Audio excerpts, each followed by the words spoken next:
Story Terrance Turtles New Home.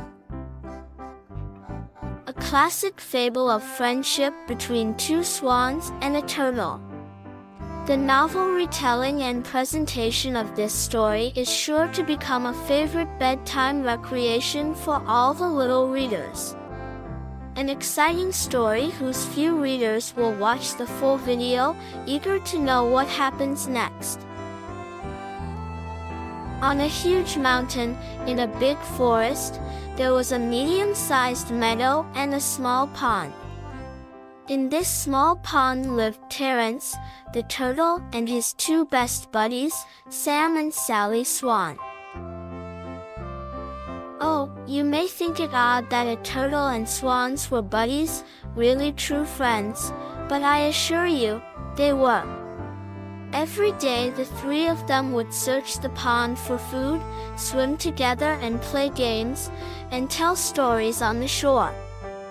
When it got dark, Sam and Sally would return to their nest under a large tree and Terrance to his den on the shore, by their tree. One year there was very little rain and the pond began to dry up. The three friends were concerned and talked about what they should do. "We should stay here," said Terrance. "The rain always comes and the pond has been our home since we were born." "I don't think the pond will last," said Sally. "I think we need to find a new home," said Sam. Then Sam flew away in search of a new pond. After several days, Sam returned to find the pond almost dry and his friends not doing well at all. "Sam!" Terrance shouted excitedly. "We are so glad to see you. The pond is almost dry. Sally is hungry and scared, and my shell is starting to crack. Did you find a new home?" "Yes," said Sam.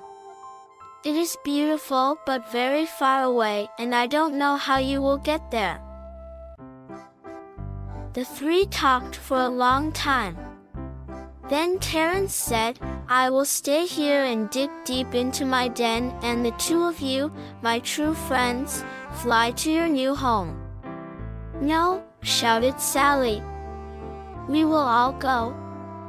"There has to be a way," said Sam. The three sat under the bright sun in silence, thinking of a way to get to the faraway pond. "I know how to do it," shouted Terrance. "See that stick?" he said to Sam. "Sally and you will each take an end in your bill and I will bite it in the middle. Then, you can fly to our new home while I hang on to the stick.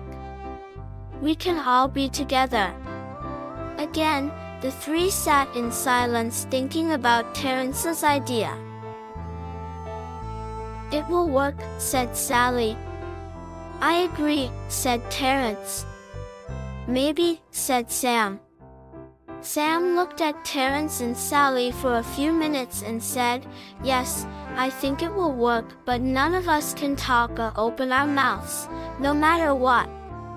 Does everyone understand? Does everyone agree?"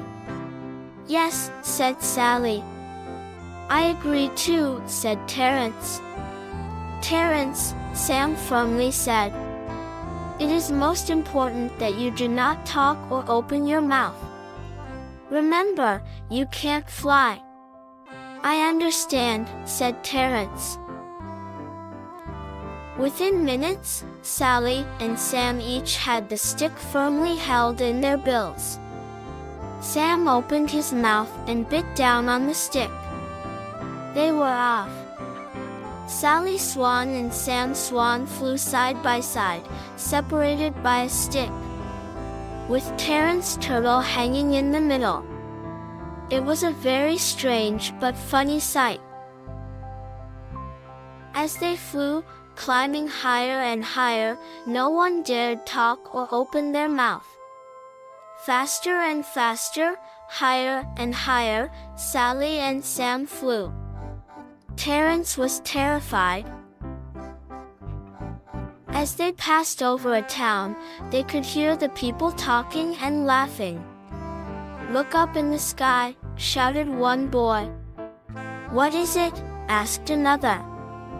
As the people looked up, they began to laugh at the strange sight. They laughed, whistled, hooted, and hollered at the silly swans carrying a turtle on a stick. Terrance heard all the noise but couldn't look down to see what was going on. Ignoring the advice that Sam had given him, he opened his mouth to ask him what was happening.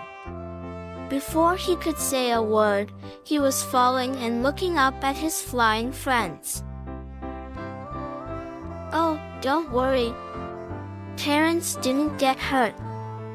You see, they were close enough to their new home so Terrance fell into the big, deep pond."